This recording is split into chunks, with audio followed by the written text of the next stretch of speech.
ಆಲಿಸ್ತಾ ಇದ್ದಾರೆ, ಕೇಳ್ತಾ ಇದ್ದಾರೆ, ಇಂಚು ಸಮಸ್ಯೆಗಳನ್ನ ಆಲಿಸ್ತಾ ಇದ್ದಾರೆ.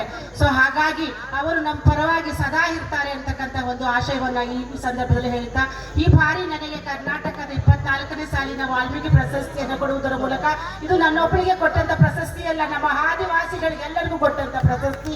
ಇದನ್ನ ಈ ಮೂಲಕ ನನ್ನ ಸಮುದಾಯಗಳಿಗೆ ಹಾಗಾಗಿ ನಾನು ಸಿದ್ದರಾಮಯ್ಯ ಸರ್ ಹತ್ರ ಕೇಳಿಕೊಳ್ಳೋದು ಏನೆಂದ್ರೆ, ಈಗಾಗಲೇ ನಮಗೆ ಅರಣ್ಯ ಹಕ್ಕು, ಅದು ಎಲ್ಲ ಸಮಸ್ಯೆಗಳನ್ನ ಒಂದು ಕಮಿಟಿ ಕರೆದು ಇತ್ಯರ್ಥ ಮಾಡಿ ಅದನ್ನ ಬಗೆಹರಿಸಬೇಕು. ಅನಿಲ್ ಚಿಕ್ಕಮಾದು ಸರ್ ಹೇಳಿದ ಹಾಗೆ, ಎರಡನೇದಾಗಿ ನಮ್ಮದೇ ಆದಂತಹ ಬಿರ್ಸಾ ಮುಂಡಾ ನಿಗಮ ಅಥವಾ ಬುಡಕಟ್ಟು ಅರಣ್ಯವಾಸಿ ನಿಗಮವನ್ನು ಪ್ರಾರಂಭ ಮಾಡಬೇಕು. ಮೂರನೇದಾಗಿ ದಯಮಾಡಿ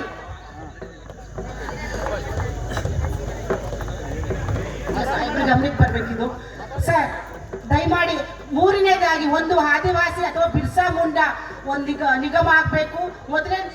ಮೊದಲನೇದಾಗಿ ಅರಣ್ಯದ ಒಂದು ಹಕ್ಕುಪತ್ರಗಳ ಬಗ್ಗೆ ಇತ್ಯರ್ಥ ಆಗಬೇಕು.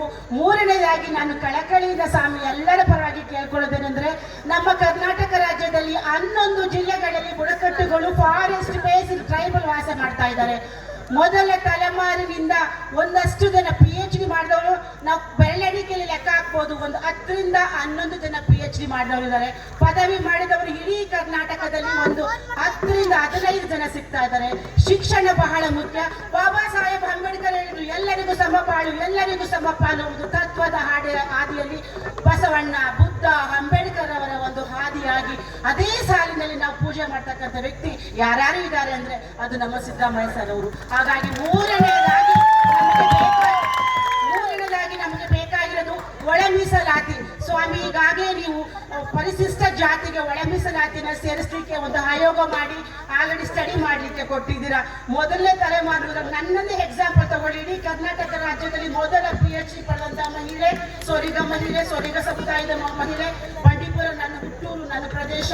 ಆದ್ರೆ ನಾವು ಸಹ ಇದುವರೆಗೆ ಉದ್ಯೋಗ ಪಡೆಯಲಿಕ್ಕೆ ಆಗಿಲ್ಲ.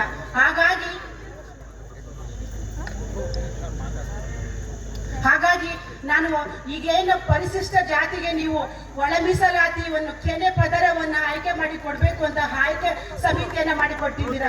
ಸಾರಿ, ಒಳ ಮೀಸಲಾತಿ ಕೊಟ್ಟಿದ್ದೀರಾ. ಅದೇ ರೀತಿ ನಮ್ಮ ಪರಿಶಿಷ್ಟ ಪಂಗಡ ಏನು ಅರಣ್ಯವಾಸಿಗಳಿದ್ವಿ, ಸಾಯಿ ಅನಿಲ್ ಸರ್ ಹೇಳ್ದಂಗೆ ನಾವು ಕಾಡಲ್ಲಿ ವಾಸ ಮಾಡ್ತಕ್ಕಂಥ ಜನ 12 ಬುಡಕಟ್ಟುಗಳಿದ್ವಿ. ಸೋಲಿಗರು, ಜೇನುಕುರುಬರು, ಕಾಡುಕುರುಬರು, ಯರೂರು, ಬಾಣೀರು, ಅಸಲರು, ಸಿದ್ದಿ, ಮಲೆಕುಡಿಯ, ಹೀಗೆ 12 ಬುಡಕಟ್ಟುಗಳು ಫಾರೆಸ್ಟ್ ಒಳಗಡೆ ಕಾಡಂಚಲಿ, ನಾಗರಹೊಳೆ ಫಾರೆಸ್ಟ್, ಬಂಡೀಪುರ ಫಾರೆಸ್ಟ್, ಮತ್ತೆ ಗೋಪಾಲಸ್ವಾಮಿ ಬೆಟ್ಟ, ಈ ಕಡೆ ಮಲೆ ಮಹದೇಶ್ವರ ಬೆಟ್ಟದಲ್ಲಿದ್ದೀವಿ ನಾವು.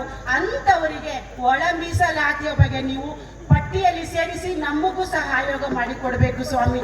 ಆಗ ಅಧ್ಯಯನ ಸಮಿತಿ ಮಾಡಬೇಕು. SC-ಗೆ ಹೇಗೆ ಮಾಡಿದಾರೋ ಹಾಗೆ ST-ಗೂ ಅಧ್ಯಯನ ಸಮಿತಿಯನ್ನ ಅಧ್ಯಯನ ಸಮಿತಿಯನ್ನು ಮಾಡಿ ಅದಕ್ಕೆ ಪರ್ಸೆಂಟೇಜ್ ನಿಗಮ ಮಾಡಿ ಒಳ ಮೀಸಲಾತಿಯಲ್ಲಿ ಆಯ್ಕೆ ಮಾಡಿಕೊಡ್ಬೇಕಂತ ಈ ಮೂಲಕ ನಾನು ಕೇಳ್ಕೊಳ್ತಾ ಇದ್ದೀನಿ. ಸೊ ಎಲ್ಲರಿಗೂ ಈ ಒಂದು ಮಾತು ಆಗಿದೆ, ಎಲ್ಲ ಗಮನಿಸ್ತಾರೆ ಅಂತಕ್ಕಂಥ ಆಶಯವನ್ನ ನಾನು ನಿಮ್ಮೆಲ್ಲರ ಪರವಾಗಿ ಹೇಳ್ತಾ ಇದ್ದೀನಿ.